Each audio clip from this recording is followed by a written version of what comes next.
there, I'm Kristen Cummings, and this week we are taking a break from talking about travel to talk about bees. Save the bees, it's the catchphrase you see a lot and the bumper sticker that has seemingly replaced free Tibet. I have a special interest in bees because I'm a hobby beekeeper, and I just find bees are the most fascinating insect. There are things that I didn't know about bees until I started having them as my pets, if you will.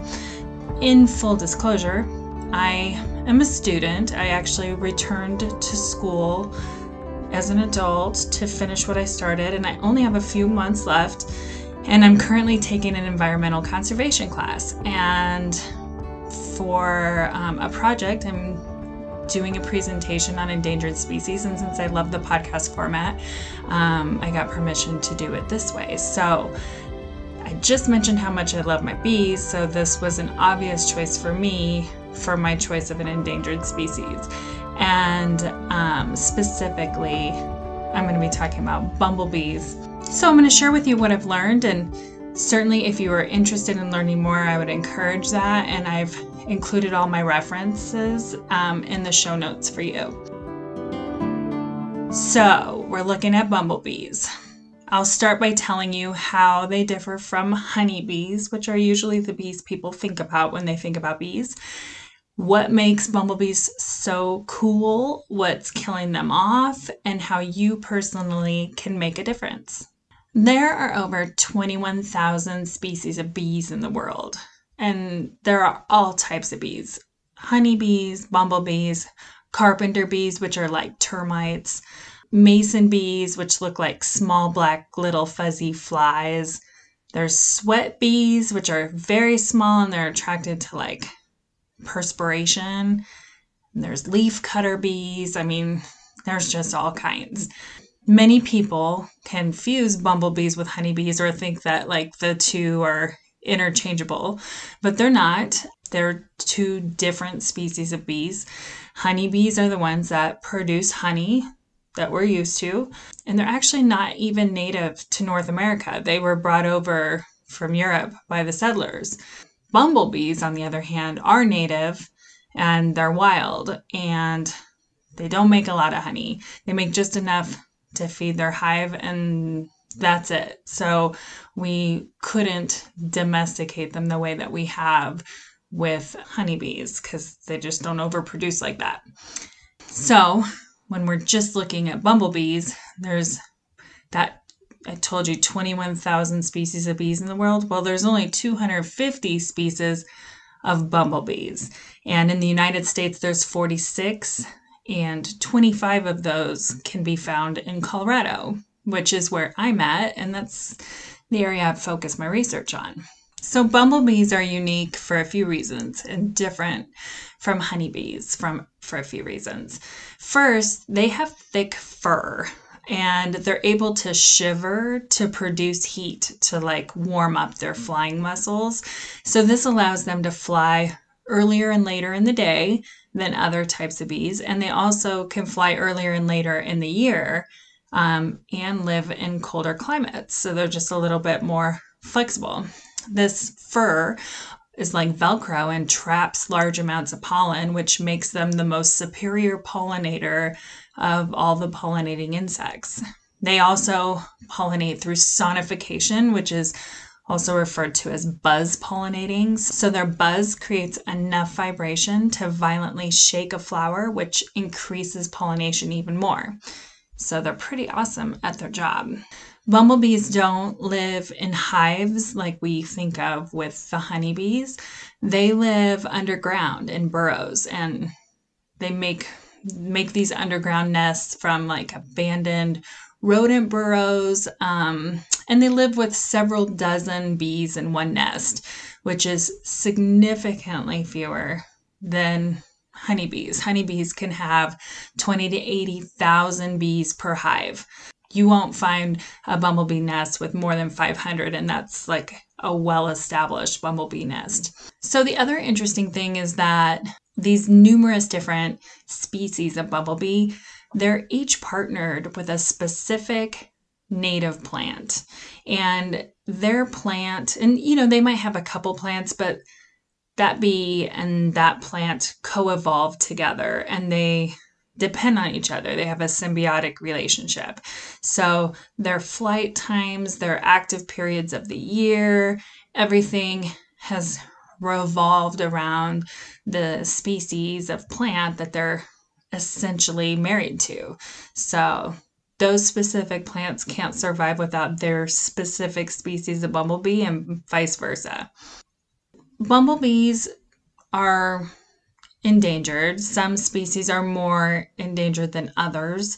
Of all the North American species, 4 of them have had a 96% drop in population just in the last 100 years, and 3 are already extinct. So there's been a lot of talk lately.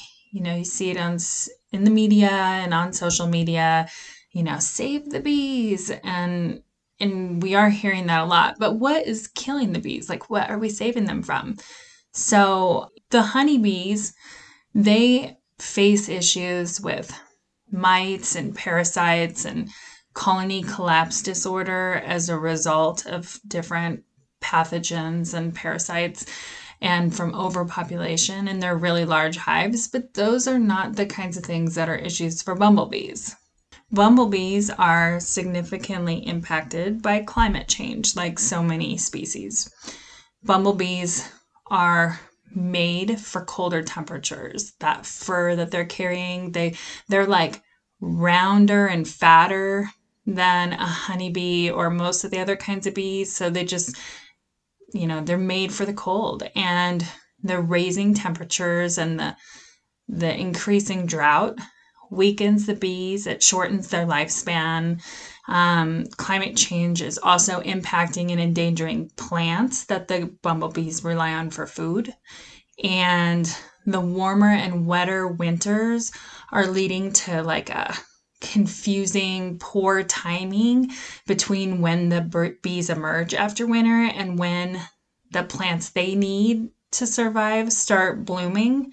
So this confusion or this misalignment between timing because of the changing climate is pushing some bees to move further north over time, but that's going to leave many plants and crops that are further south without having the proper pollinators in the area at the right time.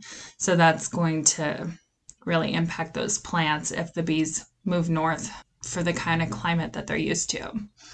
Another thing that is killing our bumblebees is pesticides, specifically neonicotinoids. That is a type of pesticide that's actually derived from nicotine. And farmers started using this on their crops because it's less harmful and less poisonous to mammals.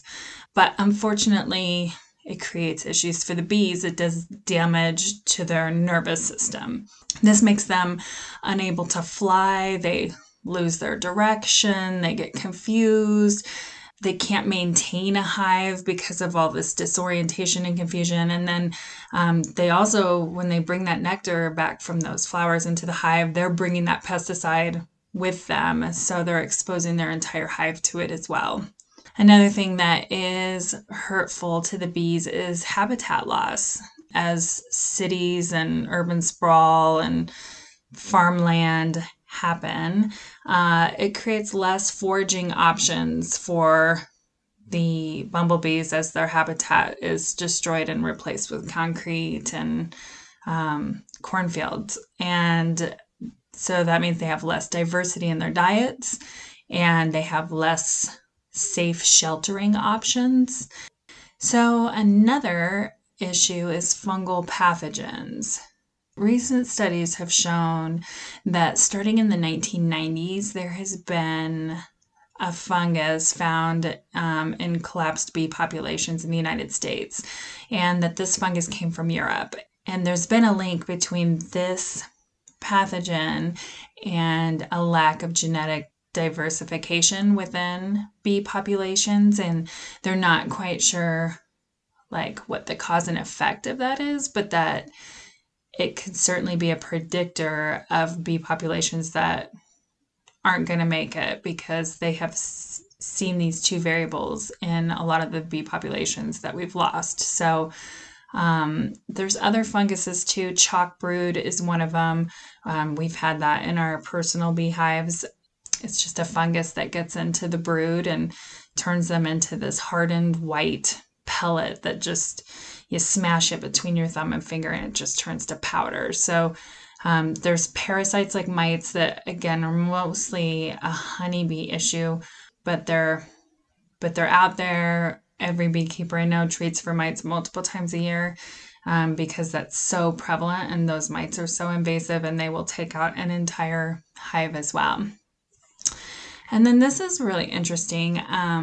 This was a little interesting discovery in my research. Honeybees are contributing to the collapse of bumblebees and other native wild bees. That kind of took me back because I was like, wait, I thought I was helping the earth with my bees.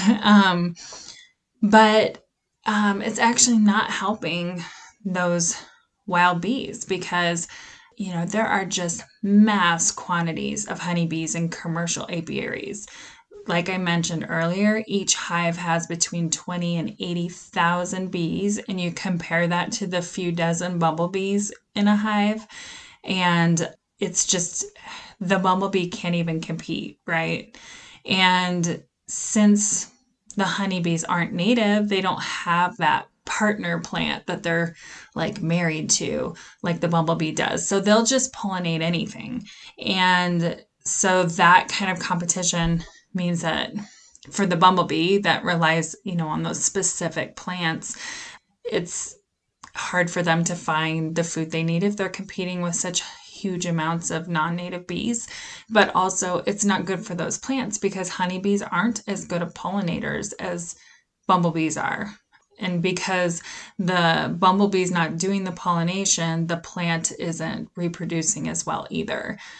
Honeybees also will just happily pollinate invasive species as well. And those species of plants end up choking out all the native plants that the bumblebee needs. And then for poorly managed agricultural or domestic honeybees, they can become feral. And once they get out, they do become invasive, and they make all those issues even worse. And so feral honeybees specifically are a real issue. And that's a reminder to me as myself, like the importance of being a responsible beekeeper and making sure not to lose your hive. Like if they're not happy in their hive, they're going to leave and find a better home. And that's how they become feral, and just making sure they're being well taken care of. And then something new that's just kind of come out, even since I started researching this project, I'm sure people have heard by now of the Asian murder hornet. What a terrible, terrifying name. And it's been all over the news. There have been memes. I don't know if you have seen this thing, but it comes from Japan, and it is this hornet that is 2 inches long, and it looks like it's just made of pure armor. It is so tough, and it has found its way just in the last couple months to Washington State, and it is decimating their beehives right now. It will go into the hive and with its huge mandibles just start snipping the heads off all the bees in the hive, and they don't even have a chance, and it's just wiping them out. I saw a video online of one of these murder hornets taking down a mouse, like wrestling a mouse, essentially. It was the craziest thing I've ever seen. And yeah, like their skin is so tough that bumblebees or honeybees, like they can't pierce the skin with their stinger. And so they have no defense against this hornet because it's not local to us. And so that is something to watch for. That will be really interesting. I hope they get this problem resolved before they become too invasive or spread too far outside of Washington State. But, it's interesting because it comes from Asia, and in Asia, they don't really do like commercial beekeeping. And so in the wild, their bees know how to deal with these hornets. And that's that they essentially ball up around it, and all the bees come together, ball up around it, vibrate, and buzz their wings so quickly that it creates enough friction and heat to cook the hornet. That's the only way they can kill it. So, because we have, most of the bees here are honeybees kept in those other hives, they can't ball up in a way to do that and protect themselves in that way. And that's not how they protect themselves from yellow jackets and wasps and things that might get into their hive. They will just attack those instead of creating heat. So they don't have the proper defense mechanisms against this insect that doesn't belong here. So yeah, keep your eye on the news for that, because that's kind of an interesting one. So we talked about why the bees are dying, but let's talk about what would happen if all the bees died and we no longer had bees. And specifically, we're talking about bumblebees. So let's just imagine this worst case scenario. Go with me here. If plants can't pollinate, they can't reproduce. And they're the base of the food chain. So it all starts with them. So like if we're talking about out in the woods, if the plants die off, then the rabbits and the deer and the mice are going to starve, and they're going to die too. And then the foxes and the wolves and the mountain lions and the birds of prey, then they're going to have no food to eat either, and they'll also become extinct. So the entire food chain would be impacted by just the loss of bees, which is the most prolific pollinator. So I think that seems pretty dire, right? And maybe you're thinking like, oh, what a tree hugger. Who cares about nature? Like, shame on you if you are. But, if you do fall into that category, let's talk about how it would impact people and you specifically. So try to imagine how your life would change without bees. 75% of the food we eat today requires bee pollination somewhere in its life cycle. So whether because it's a fruit that we eat from a flower, because it's an animal that we eat that itself eats bee pollinated foods, 75% of what you eat starts with a flower that requires pollination. And of those foods, bees are responsible for 80% of the output of these plants. So they do 80% of the pollination. And it's not just bumblebees, but remember that bumblebees are the best at the job of pollinating amongst all the bees. So aside from that 80%, the other 20% is pollinated by wind or by like animals dragging pollen through a field on their fur, or it's pollinated by human hand, which we've had to experiment with this at my house because we have a window garden and we grow tomatoes and peppers and stuff in this window bay, and we have to hand pollinate because we don't want our bees in the house. And it's tedious and it doesn't do very well. Our outside tomatoes and peppers do a lot better. But in China, they have a pretty critical bee shortage. And so their fruit orchards actually do pollinate by hand. And literally it's someone with a vial of pollen and a tiny little paintbrush and painting pollen onto all these flowers. And that's not as effective as a natural bee pollination. And there's not enough people in the world to hit every blossom in the exact tiny window of time that you have for that specific plant to get it pollinated, or to reach all the different blossoms that are way up at the top of a tree. I mean, it's a very inefficient, slow way to do that. So, but that is being done in China. So without bees, we would not have a lot of the foods that we're used to today, like berries, all the tree fruits like apples, peaches, pears, plums, all the tree nuts like almonds and walnuts, squashes, coffee, God forbid, avocados, coconuts. I mean, the list goes on and on. The foods that depend on bee pollination. So you'd go to the grocery store and the produce section is going to be pretty empty, right? And I think we got a taste of that in our early COVID-19 lockdown days, like little a little hint about what that could look like. There would also be a lack of cooking oils, right? So olive oil, coconut oil, avocado oil, and all those fancy schmancy whole food type oils like grapeseed and almond, like those would all be gone as well. And then you'd be in the grocery store and you'd continue to the dairy section, and there would be no dairy because cows eat alfalfa mixed with almond husks to save money, and both of those products are pollinated by bees. So no milk, no ice cream, no sour cream, no butter. And then also no beef for the same reason. If somebody could afford to hand pollinate some alfalfa or to feed their cattle something much more expensive than alfalfa and almond husks, then could you imagine what the price would be for that product? Like, you would pay a pretty penny for that steak, more than you already do.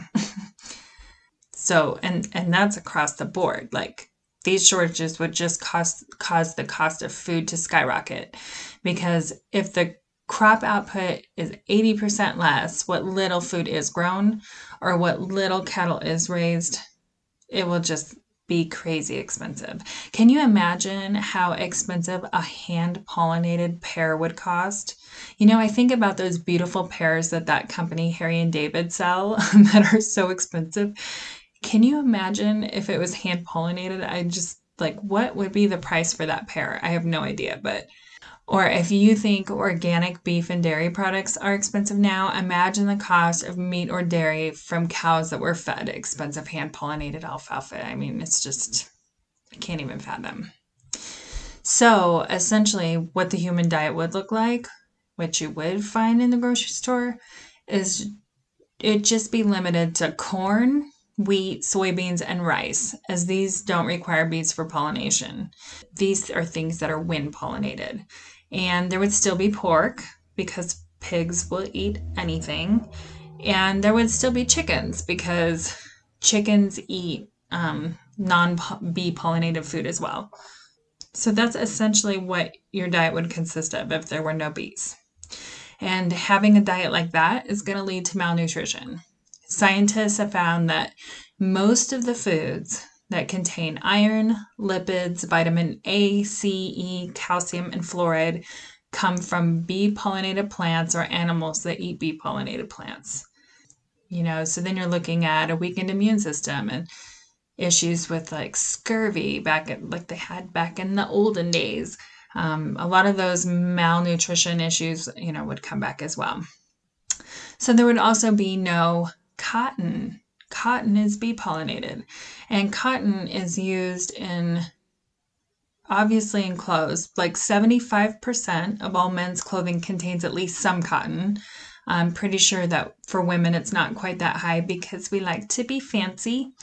But bed linens, towels, shoelaces, disposable diapers, toilet paper, cotton swabs, feminine hygiene products, paper money, paper coffee filters, like all these things contain cotton, and we would be having to find other replacements for that, substitutions.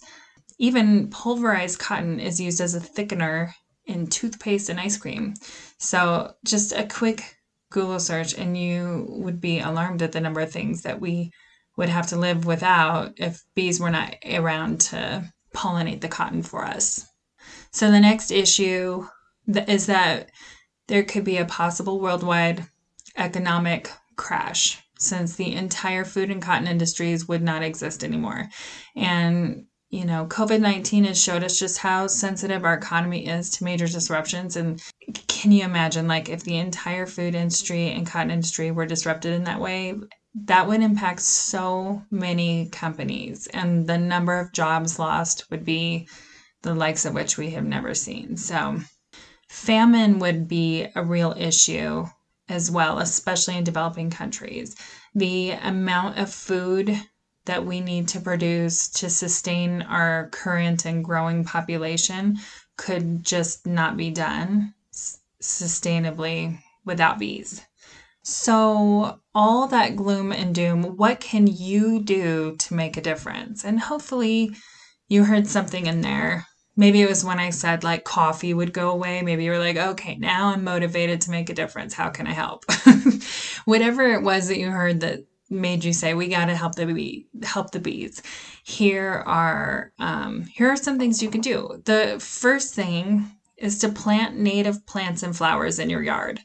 Incorporate them into the landscaping so that their partner bumblebee has something to eat.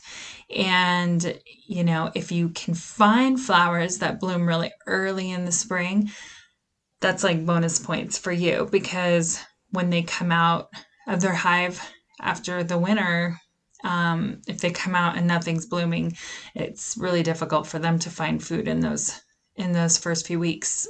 I know in Colorado, the first blooming flower that says spring is here is called the pasque flower. So I would like to find pasque flowers. They're native and they're early bloomers, and I would like to get some for my yard. So what's the first native flower to bloom where you live? Maybe that might be worth adding to landscaping somewhere.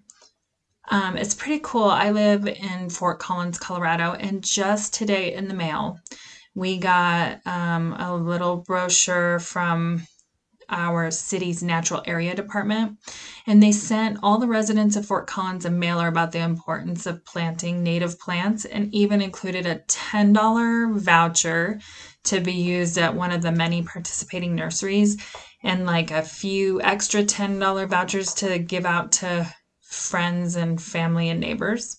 So I thought that was really awesome that they're doing that. And maybe where you live, you would want to talk to your local government and see if they would consider a similar initiative. And especially during this time, like they're helping the nurseries, also during hard economic times for local small business owners.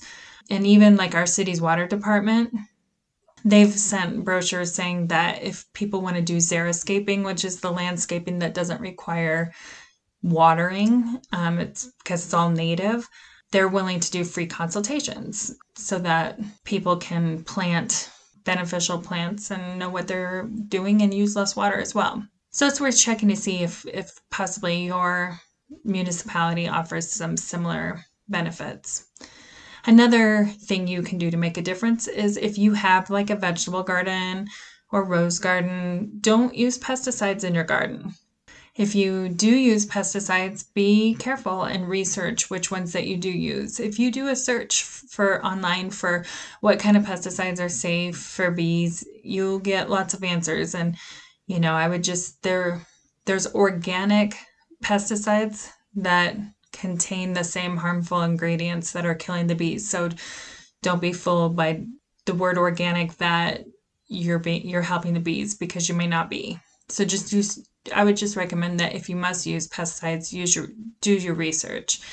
Bees that die from pesticides, they die with their tongue hanging out. And it makes me sad when I go to my hive and I see dead bees on the ground with their tongues sticking out. We don't use pesticide in our garden, but we have farms near here, and I know that's what got them. So it's just a shame. You can also be a citizen scientist.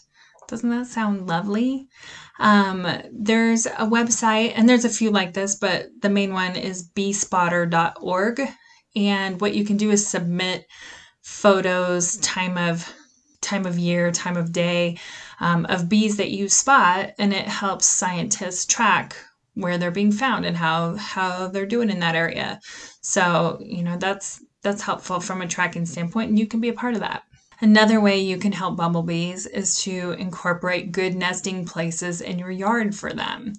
Habitat loss is a real issue, but you can create habitat for them. They really like rodent holes. They like those little spaces under your sheds.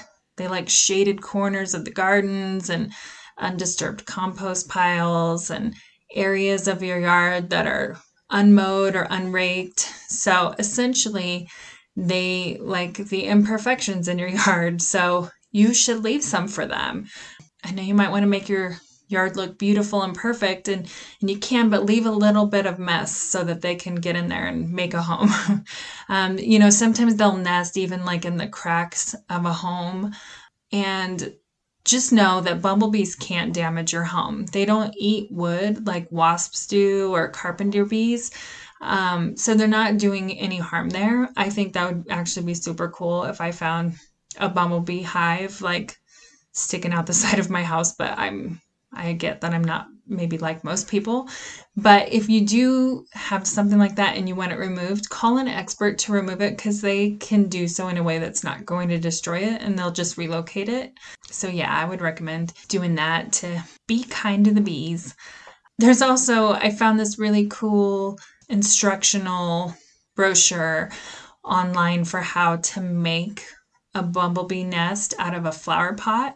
And I'll put a link to that at the top of my show notes so that you can see that. But it's pretty cool. Like you just kind of dig a hole, put the flower pot upside down in the hole, fill it with like nesting type materials, kind of like you would for like a hamster or a gerbil or something, and put it in the ground so that the top is kind of sticking out, and you want to cover that hole up so that rain and stuff doesn't get in there.